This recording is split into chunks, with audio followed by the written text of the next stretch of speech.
Hi friends, it's Miss Chris from the Gadsden County Public Library.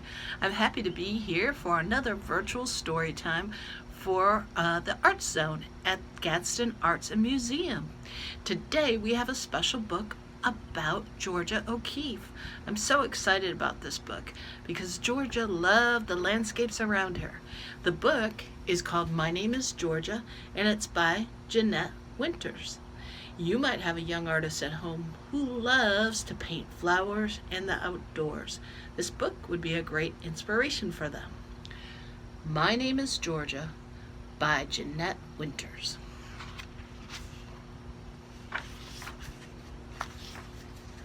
When I was 12 years old, I knew what I wanted. I wanted to be an artist. I always known what I wanted. When I was small, I played alone for hours and hours, and I was satisfied to be all by myself.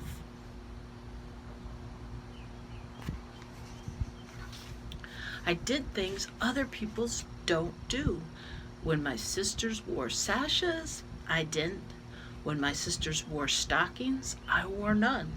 And when my sisters wore braids, I let my hair fly.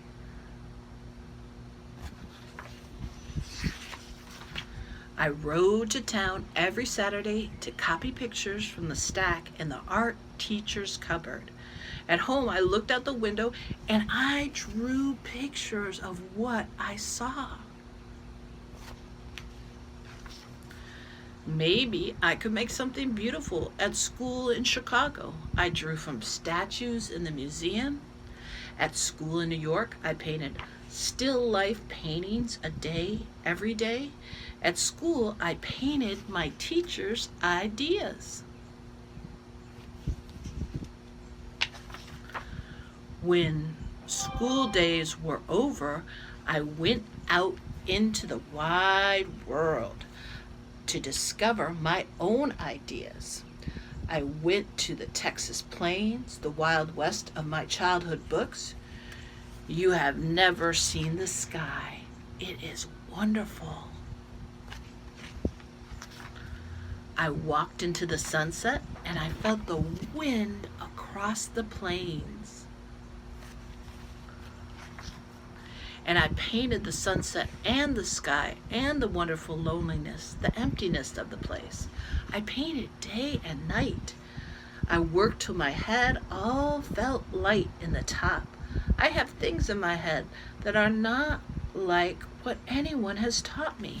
Shapes and ideas. But bundled up my paintings and I went to New York City to where other artists lived. I walked down in the canyons of steel. I lived high in the clouds and painted what I saw from the window. But sometimes what I saw from the window was the far away calling me. I painted a garden in the city. I wanted everyone to see flowers the way I saw them. I looked closely at the flowers. I painted a camellia. I painted it big so people would notice. I painted a jack in the pulpit. I painted it big so people would notice me. I painted poppies and petunias and sunflowers and gypsumweed and irises and apple blossoms. My garden bloomed until everyone saw the flowers the way I saw them. But still, I looked to the sky. The distance has always been calling me.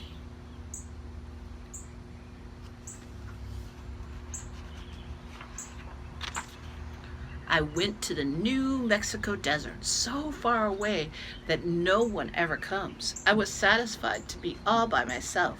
It was too dry for the flowers to grow, but there were bones. I gathered the bones, big bones, little bones, short bones, long bones, a cow's bone, a horse bone, a ram's bone, and brought the bones home to paint. And then one day, I held one up against the sky and saw the blue through the hole, and I painted what I saw. I saw the sky and the red hills, and I walked in the hills at daybreak and twilight, at noon and in starlight, and I painted the arms of the red hills reaching out to the sky and holding it.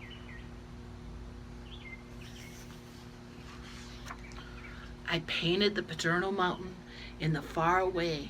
I painted it over and over and over again, and then again and again. And God told me if I painted that mountain enough, He would give it to me. I drove my Model A across the desert and back and up and down over the hills, and I painted in my studio on wheels until the afternoon bees chased me home. Even in winter, I went far out in the far away and painted in the bitter cold. I painted when the wind was so strong, it nearly blew me away. I did things other people don't do. I climbed my ladder to the night sky to wait for the sun. I slept under the stars to see the morning sky when I woke.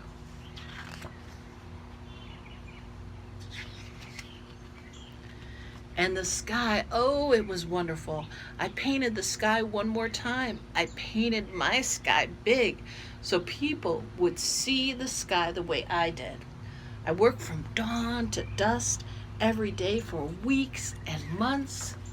And then, as I painted the last cloud, the sun slipped behind the paternal, and I laid my brushes down, kissed the sky for me. Georgia O'Keeffe lived to be 98 years old.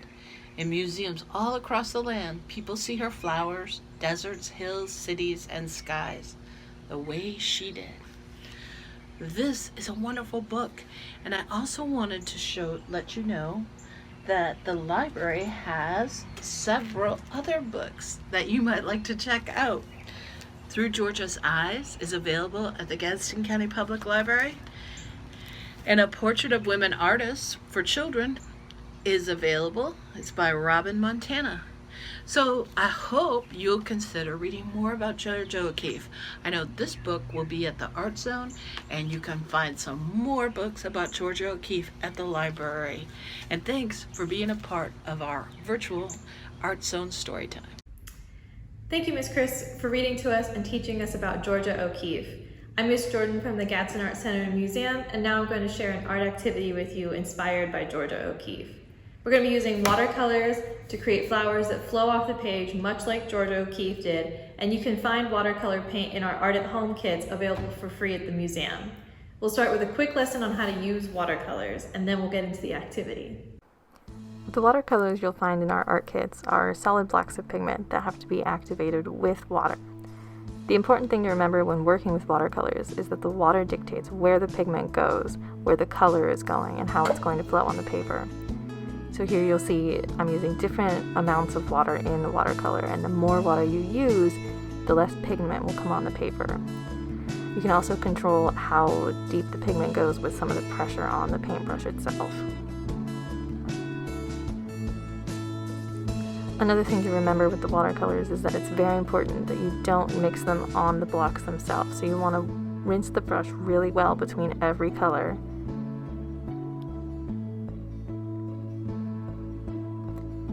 And if you need to mix the colors, you can. You absolutely can mix to make new colors, but we recommend that you do it on a paper plate or a different piece of paper to get the pigment color that you're looking for. If you mix it in the block of color itself, it'll just become a muddy mess, and that won't be helpful for any of the colors we're using. To start, we're going to use heavy water with light pressure. And we're going to make a rose to start. So we're going to use a paper plate or a scrap piece of paper to build the kind of color we're looking for with the amount of water that we need. And you're going to start by making little C shapes, like the letter C.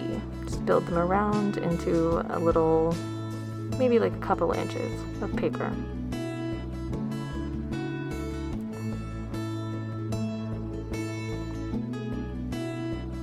We see kind of interlacing them, making a nice little pattern, and then we're going to add some more pigment with less water to get a deeper color. So we're doing kind of medium water, but keeping the light pressure.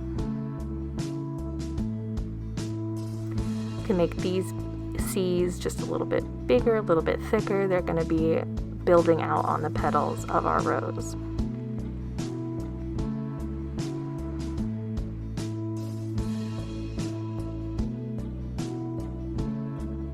Now we're going to move to more pigment, less water, and heavier pressure to get the outward petals of our rose.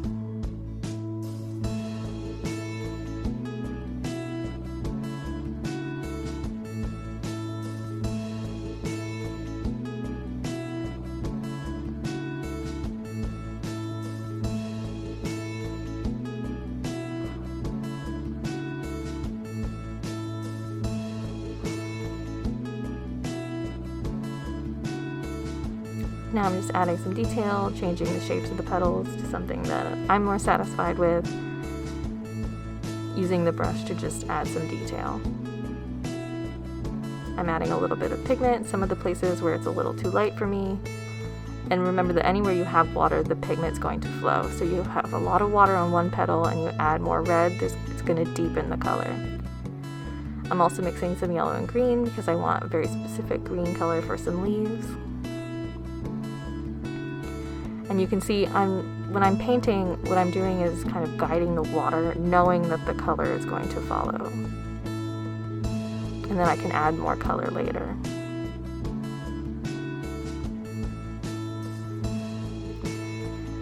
Now I'm going to show you the same technique, but we're going to do something a little different after we've started building up our rose. Use heavy water, light pressure, and this time it's really important that you have another scrap paper underneath your paper, and you'll see why. I'm moving really fast because it's just the same technique as before.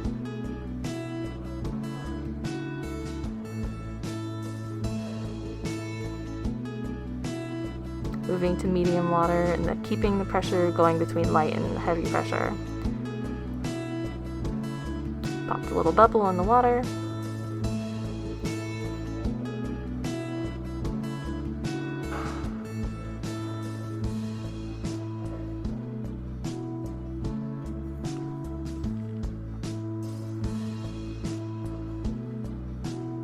When I move to light water and heavy pressure, that's when it becomes important to have the paper underneath, because I'm going to start flowing off the paper.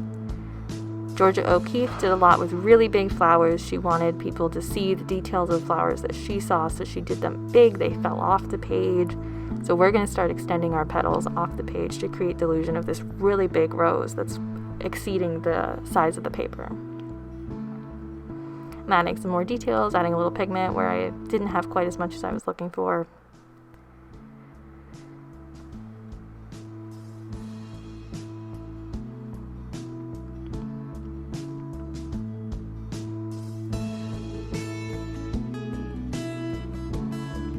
And then once you have the color that you're looking for and you've got the petals, you can set this aside to dry.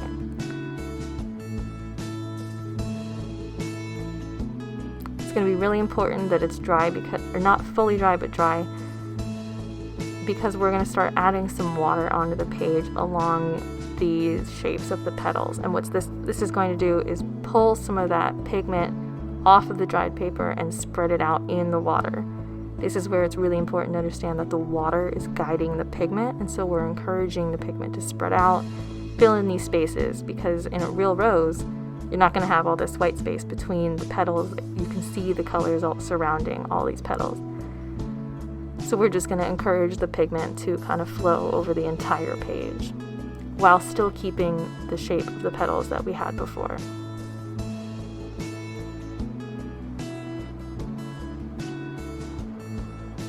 You can see the more water I put on the page, the more pigment starts to bleed out onto the white space.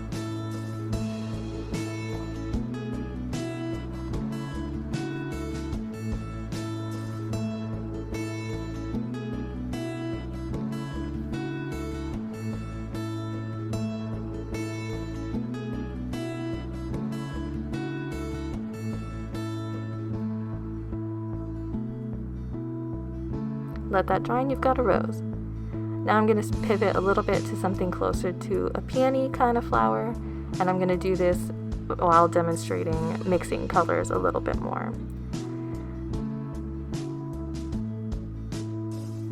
So I'm going to do some red and orange. I want a little bit more orange in the red to start with the petals.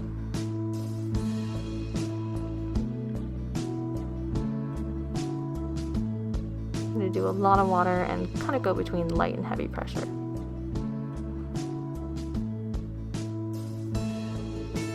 Doing kind of a C shape to start the petal shape, getting a little point on it, kind of just like a typical flower that you would see.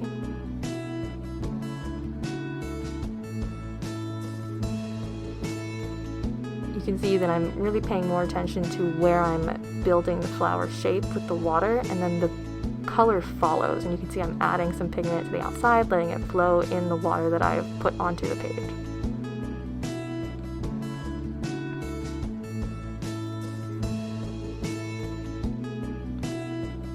But if you decide that's too much pigment, you can take a paper towel and pick up some of that water, and it's going to pick up the pigment with it. So I kind of like this faded, dappled effect it creates.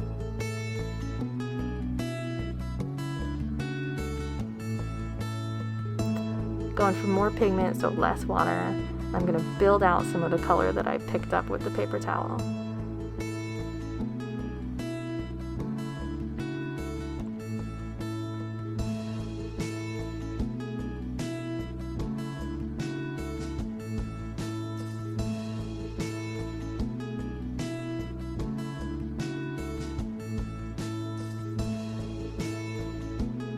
Gonna mix some red and purple to get kind of more reddish purple tone added onto my red and orange mixed petals that I have.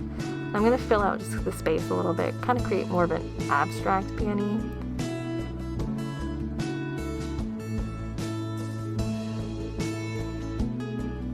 And then for the center with the pollen and the stems, I'm gonna use kind of an orangey yellow.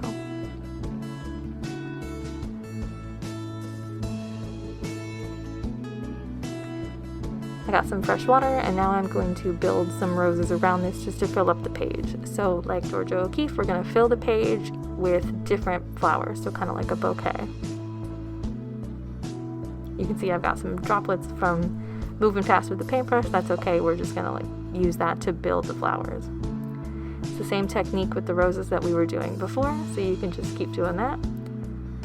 Using little C's and like adding pigment and less water as we go.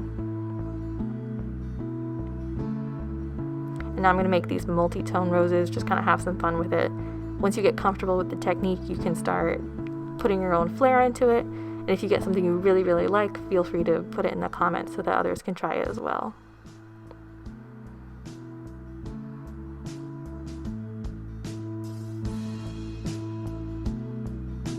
You can see I'm using my scrap paper to make sure that the brush stroke I'm getting is what I want before I put it on the page. It's another really good reason to have scrap paper underneath. And now that it's dry, I'm going to start doing the water application to draw out some of the pigment. And while I'm doing this, I'm actually also mixing some of that, so it kind of like fades into the colors next to it. Thanks for making some art with us. I hope you enjoyed it.